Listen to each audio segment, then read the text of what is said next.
All right, everybody, welcome to what I'm going to call the first official video on the Hunting Dad channel. I did do a welcome video that kind of explained who I am, the purpose behind this channel, the purpose behind the website, kind of my thoughts on starting this channel, and my why behind that. So go check that out if you haven't yet, and you'll kind of get an understanding of what the channel's about. But this first video that I'm making here is going to be about getting your kids into hunting, right? Getting your children to kind of take that first step into hunting, get them interested.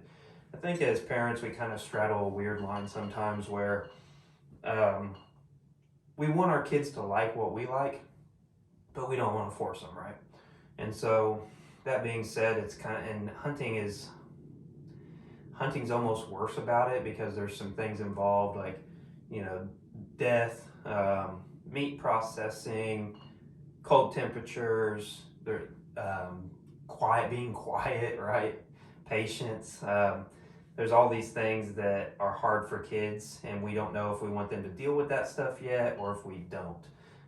You may be somebody that grew up hunting and it doesn't feel much different to you personally than anything else, but um, get a kid involved in it, and it starts to kind of become a different story. And so, that being said, like, how do you get your kid interested? What are the first steps, right? Because you can't just take a kid out and set them in a deer's blind when it's 25 degrees and expect them to enjoy hunting, right? It's just not going to happen. So at a young age, how are you getting your kids involved? And that's what I want to kind of share with you, kind of the ways that I do so with my boy. And I've got two boys, but one's less than a year old right now. But Judson's going on 3, and he's starting to kind of understand, right? It's a good time to introduce these things to where in the near future, he has an interest, ideally, in hunting. And it's already kind of established, I can tell you. Just he's 2 and try to think here, 2 and 7 months right now, 2 and 8 months, and he already has an interest in hunting. He can't go yet, but next year he may do some blind sits. We'll see. But how did I kind of get him interested, right?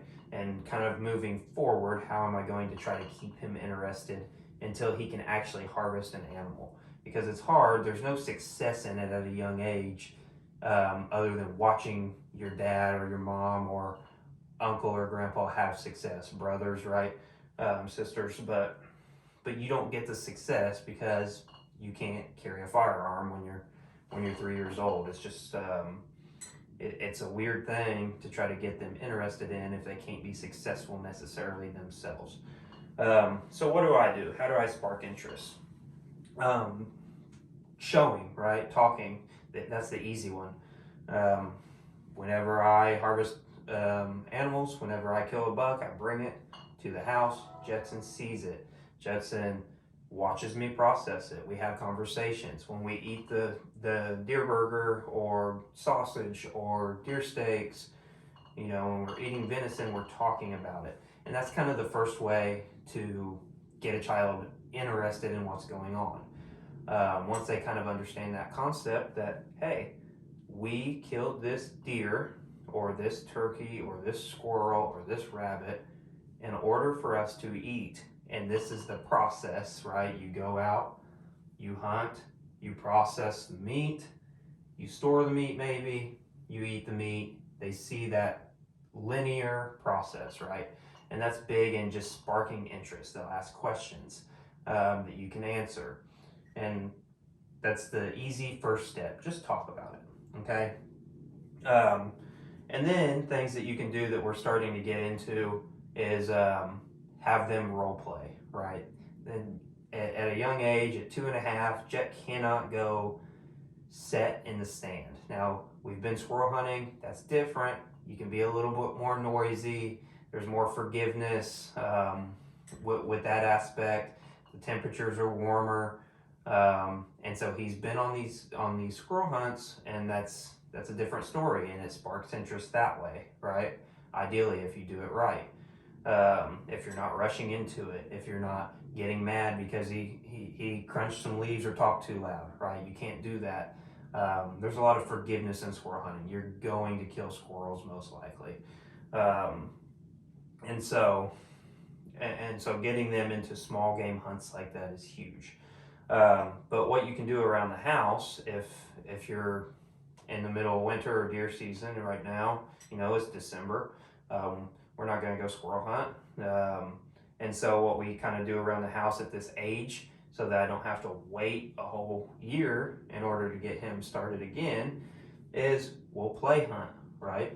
So I've got set up here like he's got his little dude in a tree stand with his ranger, a buck and doe, and he'll play hunt, and he loves to play hunt, right? Kids have big imaginations. Use that to your advantage and allow your kid to play hunt in order to experience the hunt without actually having to go.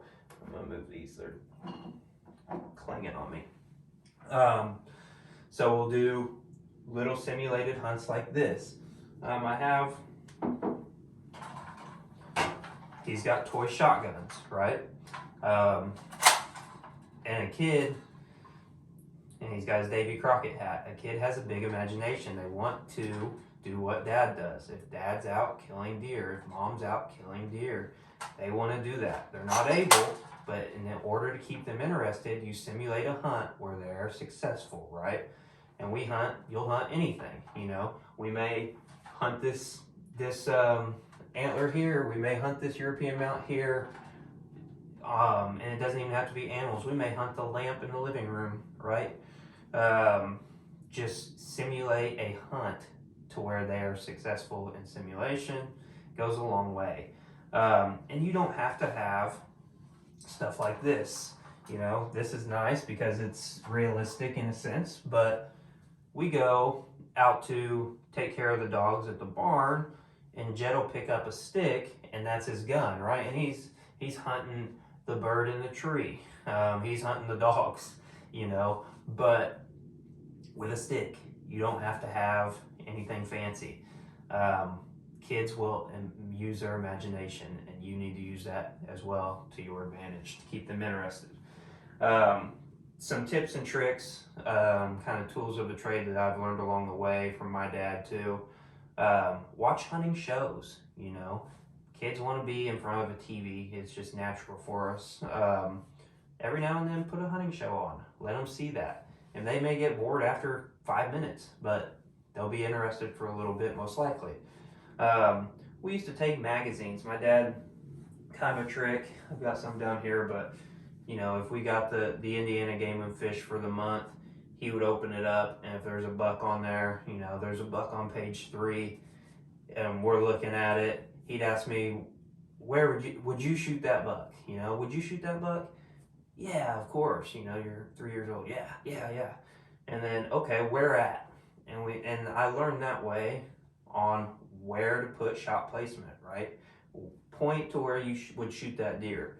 And this, when they're 3, they can learn something that is truly useful when they start legitimately hunting, and they don't even understand that they're learning that. And then it's ingrained in them. Oh, okay. And that's a good way to get your kid interested, get them involved with something as simple as a magazine. And it works. Kids are interested in it. Jed will get to where he'll flip it open. Dad, look at this, and that's a kid for you. And so use that to your advantage. Use their youth. Use their engagement, their excitedness about everything in your advantage, and move it towards hunting if that's what you're looking to do, which in my personal opinion, we all should be looking to do, right? And then another kind of tip that I mentioned in the article, and I'll link the article below, another tip would be take your kids on hunting activities. It doesn't have to be hunting. It can be on small game, and depending on their age, It can be on big game too. Jet's probably going to take some deer blind sits with me next year when he's 3.5 going on 4. He's probably going to have this with him, right? In the blind, simulating a hunt. But if you have a younger kid who you can't get in the blind yet, maybe do some hunting activities with them. If you're out checking trail cams in the summertime, take your kid. Jet loves to look at trail cam pictures. I've got the card reader on my phone. We flip through them. He loves to see them. He likes putting the card in the camera, right? He likes pressing the buttons. Cameras are there's buttons, there's lights on the new ones, you know, depending on what you're buying. Show you. So I use these Brownings. These are the Browning Strike Force, and there's a screen, right? There's buttons. They backlight green. He's interested in that. There's switches. You know, he's 2.5. He thinks that stuff is very cool, and he wants to be a part of it. And that's the important part. I'll link these cameras below as well. If you're somebody who is looking for a good one, these are simple to use. You know, look into something, any type of trail cam that you can get that a kid enjoys playing with, right? And let them play with it. They can't tear that up. So let them play with it. And then just make sure they can change your settings. That's happened to me. So go back in, change settings before you leave it out. But do things like that with them, you know. We're gonna do our first food plot program next year. Jet already has been out there with me while we're talking about it. Next year, while we're prepping for it, he'll be out there spreading seed. He'll be throwing a little bit of seed around. Get him involved. It's the biggest thing you can do. It's not hard. It's not difficult. It just takes dedication on your part, because we can all get so much more done by ourselves, right? I get it. But get your kid involved. Bring him out, bring her out at a young age, and you're going to spark interest. Simulate hunts in the house. You know, take them on small game hunts if they're of a decent age to do so. Just make sure you have those conversations first. Hey, we're going to kill squirrels, right? You don't want the surprise. You don't want you want them to be prepared for what's going to happen. Have those conversations when you're eating harvested animals. That way they're prepped, they understand, they get the linear process. Hunt, kill, process, eat, right? And those things will go a long way. So that's kind of my tips and tricks on sparking interest. For me personally, it's in younger kids right now, right? I don't have older kids. I will start to transition into those. You guys can kind of grow with me in that sense.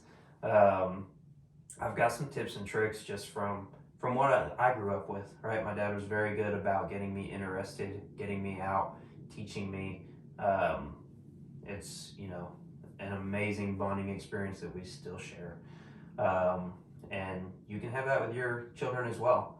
But you have to set them up for success at a young age. So follow along with the channel. Like I said, I'll link the website below. Subscribe so you get notifications on this. And I hope that you join in on the journey of the Hunting Dad.